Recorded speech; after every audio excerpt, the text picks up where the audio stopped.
السلام علیکم. سعدیہ عابد the writer کے آفیشیل یوٹیوب چینل پر خوش آمدید. ویڈیو کو لائک کریں، چینل کو سبسکرائب کرنا نہ بھولیں.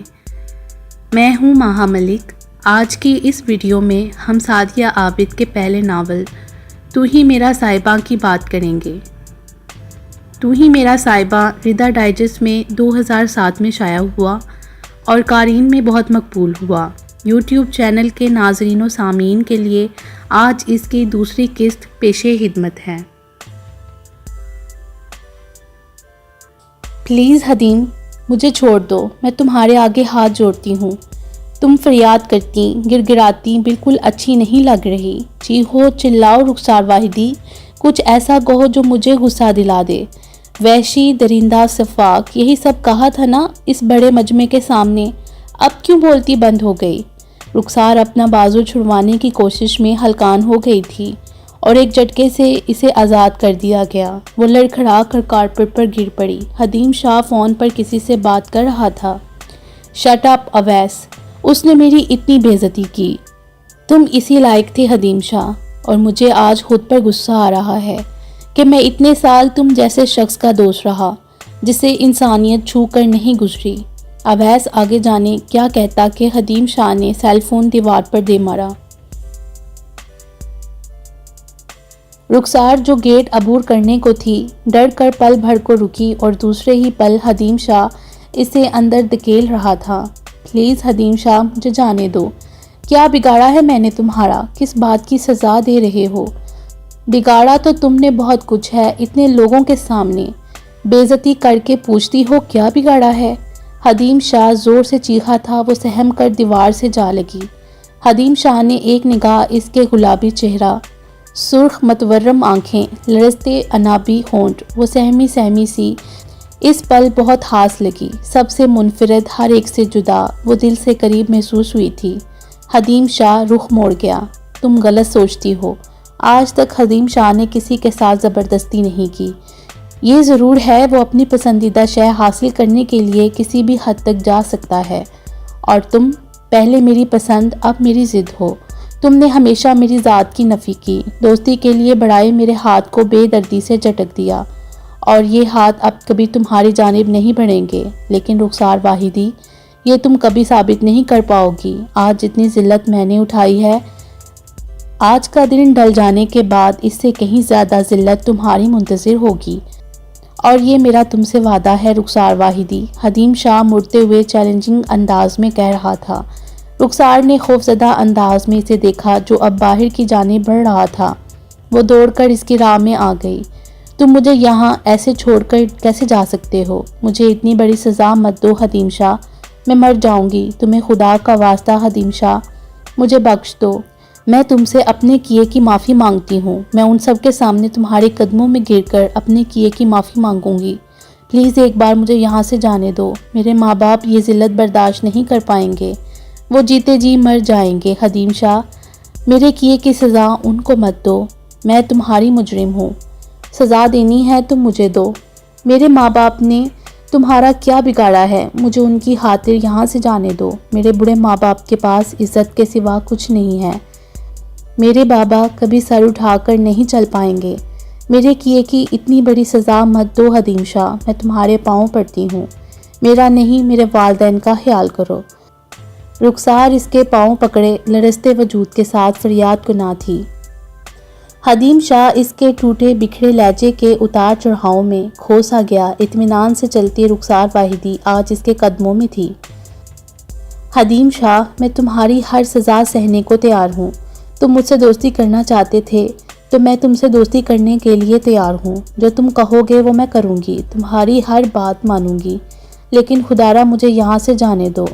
رخسار اس کی خاموشی سے گھبرا کر وضاحت پر وضاحت دے رہی تھی، رو رہی تھی، چلا رہی تھی، اور اس مٹی کے مادوں پر کوئی اثر نہیں ہو رہا تھا. وہ زمین پر بیٹھ کر تڑپ تڑپ کر اپنی بے بسی پر رو دی. حدیم شاہ نے اس کے بکھرے وجود کو دیکھا اور ایک فیصلے پر پہنچ کر باہر کی جانب بڑھ گیا، اور اس کے پیچھے ہی رخسار واحدی تیز تیز قدم اٹھاتی رب کی شکر گزاری کے جذبات دل میں لیے اد کھلے دروازے سے اندر بیٹھ گئی.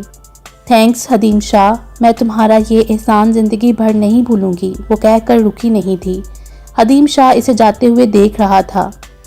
गुजरे 1.5 घंटे में जाने क्या कुछ बीत गया था। एक अजाब हदीम शाह पर रुखसार वाहिदी के लफ्ज़ों नफ़रत के रूप में नाजिल हुआ था। दूसरा अजाब रुखसार वाहिदी पर उतरा था, जो इस वाक़े के 15 मिनट बाद ही किडनैप हो चुकी थी। लेकिन जाने के जज्बे के तहत या इसकी फरियाद से हदीम शाह का दिल नरम हो गया कि वो इसको वापस सही सलामत इसके घर के दरवाजे पर छोड़ गया था। तुम कैसी दोस्त हो रुखसार, 2 दिन बाद मेरी मंगनी है और तुम मेरी खातिर इतना सा नहीं कर सकती। सानी, मेरी तबीयत ठीक नहीं है, वरना मैं ज़रूर तुम्हारे साथ चलती। कुछ नहीं हुआ तुम्हें, बेफजूल में 1.5 माह से बिस्तर पर पड़ी हो। वो तो अच्छा हुआ यूनिवर्सिटी ऑफ हो गई, वरना तुम्हारी छुट्टियों का ग्राफ जाने क्या रंग दिखलाता। अब बहाने मत करो और उठ जाओ शराफत से, वरना मेरे हाथों पिट जाओगी। इस वाक़े के बाद वो आज घर से निकली थी। इस बात का जिक्र इसने किसी से नहीं किया था और जब से बीमार थी। मैं थक गई हूँ सानी, कितना खरीदोगी? थक तो मैं भी गई हूँ, बस एक टाई ले लूँ, फिर सामने कॉफ़ी शॉप में चाय पीने चलेंगे। सानिया ने कुछ बैग इसे थमाए और वो दोनों कॉफ़ी शॉप में आ गईं। क्या हुआ? रुखसार ने इसे वापस उठता देखकर पूछा था। मैं अपना हैंडबैग वहीं भूल आई हूँ, तुम बैठो, मैं वो लेकर आती हूँ। 5-10 मिनट गुजर गए, वो नहीं लौटी तो रुखसार फिक्रमंद हो गई और इससे पहले कि वो उठकर जाती, बैठी की बैठी रह गई। मेरी जान तो अजाब में आ गई है। हुज़ैफ़ा और फराज ने मेरा जीना दोबर कर दिया है, मैं पागल हो जाऊंगा। अवैस, वो दोनों मुझे कमज़ोर समझते हैं। जो कल तक मेरे आगे दुम हिलाते फिरते थे, आज वो मुझ पर ही भौंक रहे हैं। मेरी कोई बात इनके लिए मायने नहीं रखती। मेरी तो जैसे कोई औकात ही नहीं रह गई। वो सब मेरा मजाक उड़ा रहे हैं कि मैं एक लड़की को काबू नहीं कर सका। कहाँ लड़कियां मेरे इशारों पर नाचती थीं। मैं कुछ कर बैठूंगा अवैस। मुझे अब पछतावा हो रहा है कि मैंने उसे इतने आराम से जाने कैसे दिया। वहीं गोली से उड़ा देता तो फसाद की जड़ ही ख़त्म हो जाती। मगर मुझे जाने इसके रोने तड़पने से क्या हो गया था। मैं अपनी बेइज्जती, लोगों की हंसी सब फरामोश कर गया। मैंने तुझसे पहले भी कहा था भूल जा सब कुछ। कैसे भूलूं? वो हुज़ैफ़ा का बच्चा मुझे भूलने दे तब ना। इसने मेरी जान खाई हुई है। हुआ क्या है कुछ पता भी चले। तेरे कहने की वजह से मैंने इन्हें कुछ नहीं बताया और अब वो दोनों मुझे इस 2 कौड़ी की लड़की के सामने हारा हुआ समझ रहे हैं। मैं अब सब कुछ उनको बता दूंगा। पागल हुआ है? इस तरह वो तुझे और कमज़ोर समझेंगे कि तू इसको हासिल ही नहीं कर सका। तू बता मुझे अब क्या करूं? वो अडीट लड़की उस दिन से यूनिवर्सिटी नहीं आई।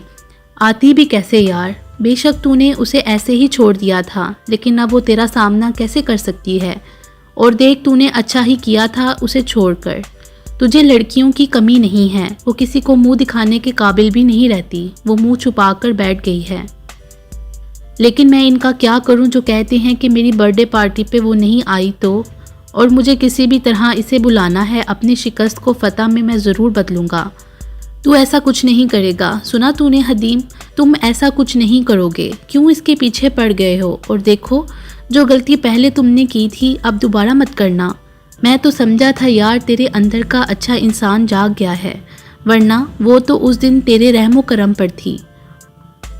और जब तुम एक दफ़ा इसे बख्श चुके हो और वो अपनी तालीम छोड़ चुकी है, तो इसे भूल जाने में ही इसकी और तुम्हारी भी भलाई है। देख यार, तू सिर्फ मेरी खातिर कुछ गलत करने का सोच भी नहीं। अवैस ने इसे कुछ कहने को पर तोलते देखकर नासफाना अंदाज में कहा और टॉपिक चेंज कर दिया। तू पार्टी कहाँ दे रहा है? इस दफ़ा घर पर इंतज़ामात कर लिए हैं, समझ नहीं आ रहा था किस होटल में अरेंज करूं। गुड यार, ये तो बहुत अच्छी बात है। अब हमें चलना चाहिए, हदीम शाह ने उकताए हुए अंदाज में कहा और गाड़ी की चाबी उठाकर वॉलेट में से पैसे निकालकर टेबल पर रखे और बाहर निकल गया। रुखसार अजीब से अंदाज में कुछ सोच रही थी। उम्मीद है आपको हमारी वीडियो पसंद आई होगी। तू ही मेरे साहिबां की तीसरी किस्त के साथ बहुत जल्द हाजिर होंगे। तब तक के लिए फ़ी अमान अल्लाह। वीडियो को लाइक करें और चैनल को सब्सक्राइब करना ना भूलें। शुक्रिया।